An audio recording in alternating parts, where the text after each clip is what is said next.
সিজারের পরদিন যখন মাটিতে পা রেখেছিলাম তখনই সিদ্ধান্ত নিয়েছিলাম দ্বিতীয়বার কখনো মা হব না। বাট ওই যে বাচ্চার হাসি মুখখানা দেখলে আর এই যে যত কষ্ট, এগুলো আর কোনো কষ্টই মনে হয় না। এই তো দেখুন, এই যে হাসি, এই হাসির কাছে যেন পৃথিবীর সব কষ্ট তুচ্ছ মনে হয়।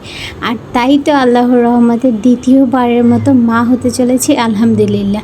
আর দেখতে দেখতে এই সময়টাও যেন কেটে যাচ্ছে। তবে প্রথমবার প্রেগনেন্সি থেকে এইবার প্রেগনেন্সির সময়টা একটু দ্রুতই কাটছে, কারণ এবার যে আমার কথা বলার সাথী আছে, ওকে নিয়ে সারাদিন এটা ওটা করতে করতেই সময় যেন কখন পার হয়ে যায় বুঝতে পারি না।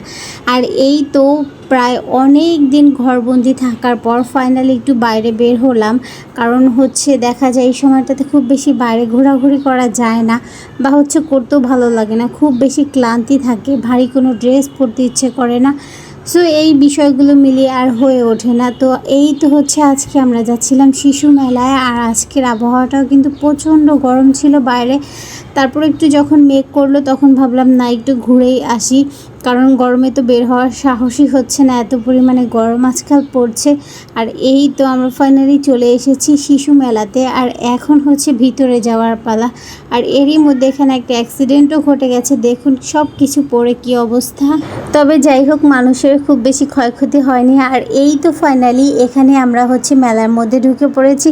আর এখানে কিন্তু জাস্ট জায়গাটা খুব ছোট, খুব বেশি একটা বড় না, তবে খুব ভালোভাবে হচ্ছে বাচ্চাদের জন্য বিভিন্ন খেলনা ডেকোরেশন করা আছে। আর আমার মেয়েটা তো সব ধরনের রাইডে সে চড়বে, আর ঘোড়ায় তো সে একবার না দুইবার চড়েছে। বাট তার হচ্ছে রাইডে চড়তে ভালো লাগে, বাট যখন সে হচ্ছে রাইডে ওঠে তখন কিন্তু সে প্রচণ্ড পরিমাণে ভয় পায়। এটা তার এক্সপ্রেশন দেখলে আপনারা বুঝতে পারবেন যে রাইডগুলো হচ্ছে চলে বা হচ্ছে মুভ করে, সেগুলোতেও খুব বেশি ভয় পায়। আর এই যে সে এখন কিন্তু প্রথমবার ঘোড়াতে উঠতে চাচ্ছে, আর এইগুলো রাইডগুলো কিন্তু ফোনে দেখে অভ্যস্ত, তাই কিছুটা সাহসও আছে উঠতে। তবে যখন ওঠা হয় তখন কিন্তু এই যে অনেক ভয় পেয়ে থাকে।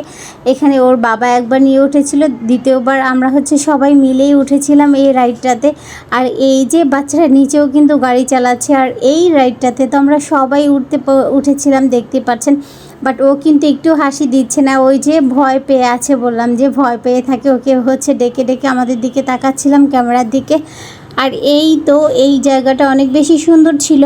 শহরের মধ্যে দেখা যায় একদম বন্দি পরিবেশ ছেড়ে বের হয়ে বাচ্চারা এমন কিছু রাইডে উঠতে পারলে বা হচ্ছে কিছু টাইম স্পেন্ড করলে আসলেই ভালো লাগে। এতে হচ্ছে পরিবেশের সাথে একটা অ্যাডজাস্টমেন্টও ওদের হয়ে যায়। আর বাইরে বের হলে তো সবারই ভালো লাগে, মন ভালো লাগে, সেদিক থেকে ওদেরও খুব ভালোই হয়। আর এই দেখুন কোথায় উঠে বসে আছে, এরা তো পাহাড়ের মাথায় চড়ে বসে আছে। আমার খুব বেশি ভয় করছিল। আর এখানে এসে এরা গাড়িও ড্রাইভ করছে, মানে সবগুলো রাইডে ওর বাবার সাথেই বেশি উঠেছে, জাস্ট 2-1টাতেই আমি উঠেছিলাম। আর এই যে ড্রাইভিং কারগুলো দেখছেন, এইগুলো কিন্তু ইলেকট্রিক শক হচ্ছে উপরে, আমার দেখে খুবই ভয় লাগছিল।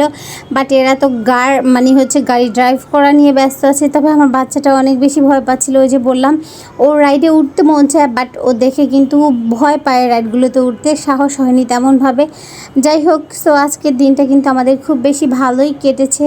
আর হচ্ছে এরকম হাসি খুশিভাবে সব দিনগুলো কাটাতে চাই ভবিষ্যতের।